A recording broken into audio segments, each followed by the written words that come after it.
transparente e pública. E em uma sabatina recente que o senhor fez para a CNN, se não estou errado, o senhor falou que no seu governo ainda vai ter uma coisa a mais ali, que é as reuniões que o senhor tiver no seu gabinete vão ser transmitidas, mais ou menos da forma como o senhor faz hoje em dia. Na campanha, já teve algumas situações que o senhor está enfrentando que podiam ter colocado em prática já essa gestão transparente. Por exemplo, tem essa questão que o noticiário tem dado aí da ligação do Leonardo Avalanche, presidente do seu partido, com o PCC. E tem essa questão que é o centro da conversa por enquanto até agora, que são esses impulsionamentos suspeitos aí que levaram à derrubada das suas redes. A minha pergunta é, por que o senhor já não fez isso? Por que essa reunião em que o senhor teria pedido para o Avalanche deixar o partido já não foi transmitida? E por que esses impulsionamentos anteriores que o senhor disse que fez, também o senhor já não deu transparência para todos esses números e explicou para todo mundo? Eu não sou dono do partido e nem sou presidente, então eu não posso fazer uma coisa chamada ingerência. Eu sendo prefeito, eu que estou no comando, certo? Uhum. Sobre o Avalanche, você acabou de falar que ele tem ligação com o PCC, eu queria saber por que o PCC não ajudou ele, porque foi noticiado hoje que ele está sendo despejado da casa dele. Vocês gostam de criar, quando eu falo você, com todo respeito, te tirando, tá, Bruno? O Metrópolis gosta de pôr uma pressãozinha ali e vincular tudo que é negativo para cima de mim, mas é uma opinião minha. É uma opinião, né? Uhum.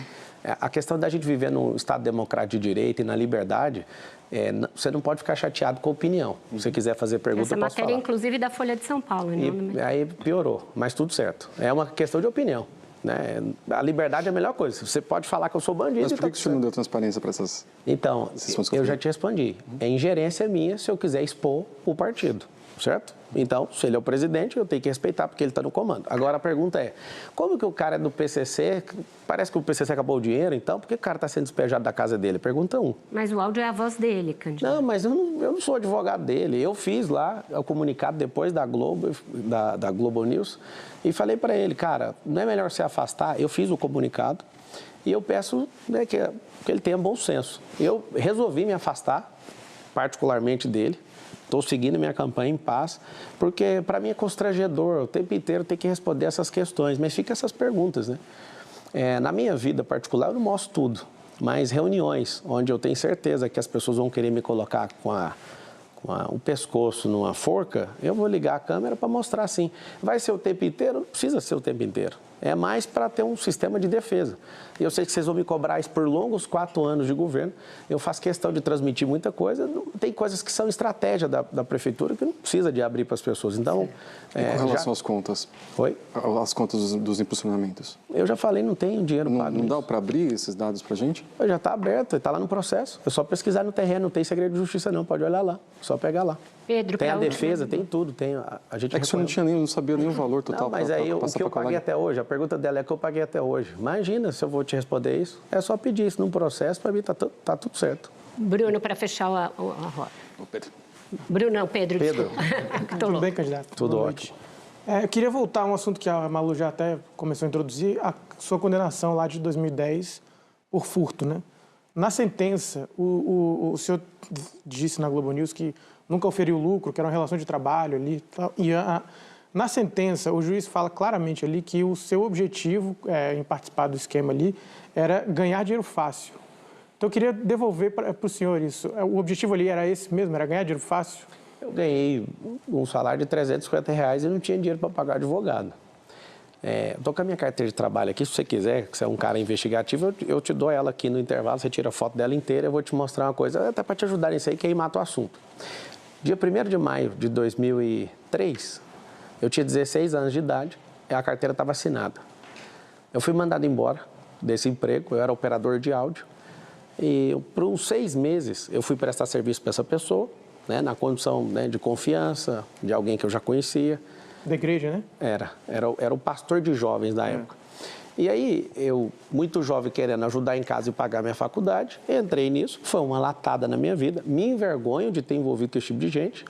Só que na hora que acabou isso, eu fui processado, né, por longos 13 anos, isso foi assustador para mim. Você vai pegar a minha carteira de trabalho, no mesmo ano, está registrado como atendente call center. E eu fiquei quase 8 anos numa companhia. E aí, o que acontece? Se eu fosse o bandido e quisesse dinheiro fácil, eu ia arrumar serviço de carteira assinada para quê? Então, você pega meu imposto de renda, você vai ver que está ali declarado o que eu ganhei na carteira. Eu fui crescendo e fui um dos melhores funcionários dessa companhia.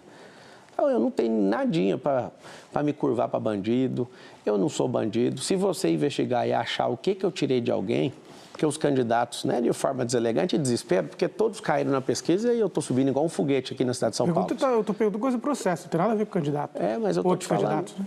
Mas é eu que faço a resposta, Pedro. Você faz a pergunta, eu faço a resposta. Se você quiser interferir, eu vou interferir no meio da pergunta. Então, posso terminar? Claro. Então, vamos lá. Eu tenho uma história de trabalho digna. Tenho 13 anos da minha entrada de carteira de trabalho até a minha saída. 13 anos, certo? Os candidatos falam, você roubava velhinhas. Eu nem sei quem são essas pessoas. Eu trabalhei para um cara, que esse cara fez isso, inclusive cumpriu cadeia, foi condenado. Eu fui prescrito porque não tinha nenhum crime na minha vida antes disso. Inclusive, eu não dei conta de ter uma defesa... O senhor prescreveu por causa da idade. É porque se você tiver antecedente, você não deixa responder, cara. Eu fiz direito para ouvir o que você está querendo me explicar. Deixa eu terminar de responder, ué. Fiquei 5 anos na academia, deixa eu te ensinar. Você tem atenuante se você não tiver nenhuma passagem antes. Eu nunca tinha passagem. Então, se você deixasse eu responder, eu ia te explicar que isso é um atenuante. Segundo, menor de 21 anos. E você sabe o que aconteceu? Se eu tivesse uma defesa técnica, se eu tivesse um Nelson Williams que está sentado aqui, eu nunca ia ser condenado nisso aí. Sabe por quê? Porque a condenação foi na primeira instância. A gente não chegou aí para o trânsito em julgado. Significa o quê? Não existe condenação transitada em julgado. Não, porque Pedro, por isso que eu estou te explicando. Então, eu termino a resposta te falando. Isso não vai diminuir nenhum brilho. A imprensa está pegando áudio disso. Eu já não fui condenado, prescrito, e não foi nem transitado julgado. Eu estou em paz em relação a isso. Certo. Sabe, ano que vem vai fazer 20 anos disso. E todas as vezes que vocês tocarem nisso, eu vou dar uma ferida. Precisamos revisitar os áudios do Petrolão, do Mensalão, e reviver a moralização desse país. E eu te agradeço pela pergunta, Pedro. Então, com isso, a gente fecha o nosso primeiro bloco do Roda Viva com o candidato Pablo Marçal. Vai para um breve intervalo e volta já já. Não sai daí.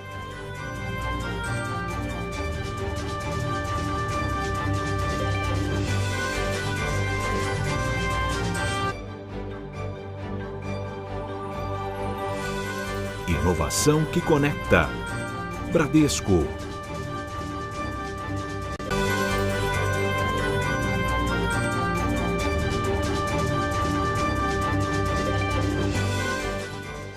Estamos de volta com o Roda Viva, que hoje recebe o candidato do PRTB à Prefeitura de São Paulo, Pablo Marçal.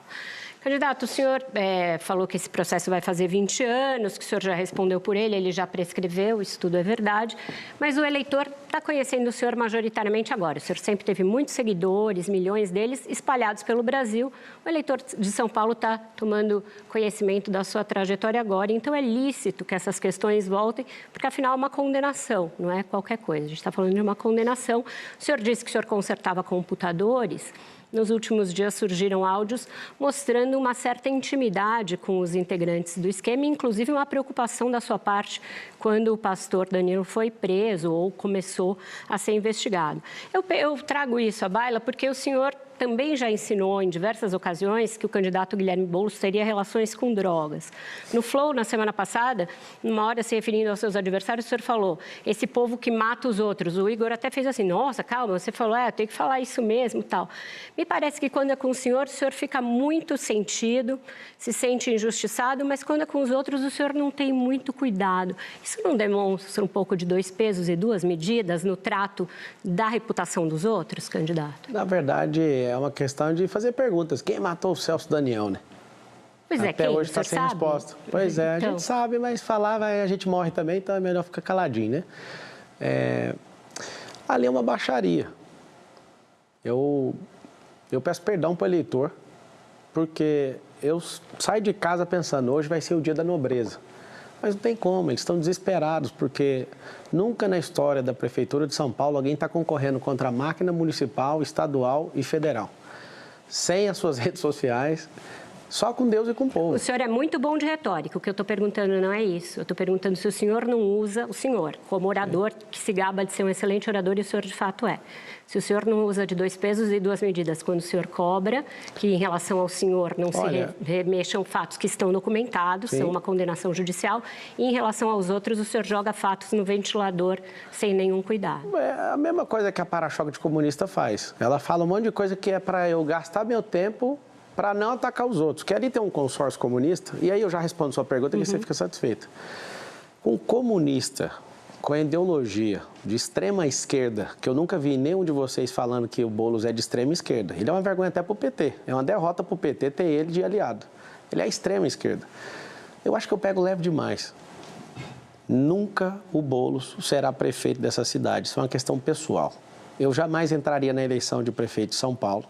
Só que quando eu vi Sacano Salles, e aí eu vi todo mundo do mesmo lado, eu falei, esse negócio está desbalanceado, eu acho que isso pode comprometer o futuro do país. Eu entrei, não sei se acompanhou, Vera, eu fiz um vídeo falando o seguinte, que se não tivesse um candidato que entenda de mentalidade, prosperidade, para tirar nosso povo da miséria e desse sequestro emocional que a esquerda colocou, em 30 dias automaticamente eu seria pré-candidato. E ninguém apareceu. Eu não estou falando que o Salles seria o melhor, não, mas o fato de perceber que Valdemar Costa Neto, que é antigo do Mensalão, fez a movimentação e pôs o Bolsonaro sequestrado nisso, eu falei, tem alguma coisa errada. Eu vou entrar para atrapalhar. Mas o senhor mesmo não disse que o senhor queria entrar no PL? Eu fiz isso. Queria entrar justamente por causa do Bolsonaro. Mas já não era o Valdemar? Ele está lá a vida toda. Mas é porque o Bolsonaro que manda lá. Quando eu percebi que ele não manda, mesmo ele tendo reconstruído um partido que estava jogado às traças, eu percebi que ali não dava para entrar. O senhor também não manda no seu partido, só acabou de Ixi, falar. é isso mesmo, é por isso que eu quero, eu defendo. Bom você levantar isso, Malu. Eu defendo que aqui no Brasil seja como nos Estados Unidos, que todo candidato, se quiser sair sem partido político, que ele tenha o registro dele deferido para disputar as eleições. É constrangedor acordar todo dia com a notícia de um partido. Partido é um negócio que todo mundo fica louco, tem mais de 30, não sei que jeito que está a composição hoje por causa das federações, mas um partido político é um lugar onde as pessoas ficam com um síndrome maluca de vamos vender, vamos implodir, vamos tirar o fulano. O Sabará que está aqui, que era secretário do governo Tarcísio, ele experimentou algo no Partido Novo, que a gente acreditou, o Novo é top demais, derrubaram a candidatura dele. Foram desleais com ele. Ele é um cara que veio para cá para trazer essas conexões e trazer essa experiência política de tirar a gente da rua, comprovadamente, 3.500 pessoas com a Arca ainda deu emprego. Ele veio abrir isso, mas eu sinto a dor que ele sentiu, porque tiraram a minha candidatura também. O Silvio Santos, por exemplo, se ele tivesse sido presidente do Brasil, o Brasil ia para outro rumo, mas a gente ter Lula, ter Dilma, ter um povo que não consegue levar esse país adiante, que não consegue mudar a mentalidade de um povo, a gente está perdendo tempo, há décadas que a gente está envolvido nisso. Então, assim, fica aqui meu registro de indignação. Não vou defender partido político meu não precisa esperar ter cargo em secretaria, nada disso. Nas minhas empresas não tem um parente meu. Vocês que gostam de dar uma investigada aí no período eleitoral. Você tinha pedido pergunta, pegando um pouco o gancho que a própria Vera perguntou, que você tem utilizado de um processo de porte de droga para acusar o candidato do PSOL, o Guilherme Boulos, né? De um processo de uma pessoa com o mesmo nome dele. Você não é uma pessoa, você não é inocente, você é uma pessoa inteligente, você sabe que se trata de uma outra pessoa e havia inclusive construído uma estratégia para divulgar isso no último debate, perto das eleições. A minha pergunta, candidato, você acha essa estratégia, isso honesto? Se fosse contra você ou contra alguém da sua família, você acharia justo uma estratégia dessa montada de fazer essa associação de uma pessoa? Pedro, onde você viu usando esse processo? Aonde você viu eu usando esse processo?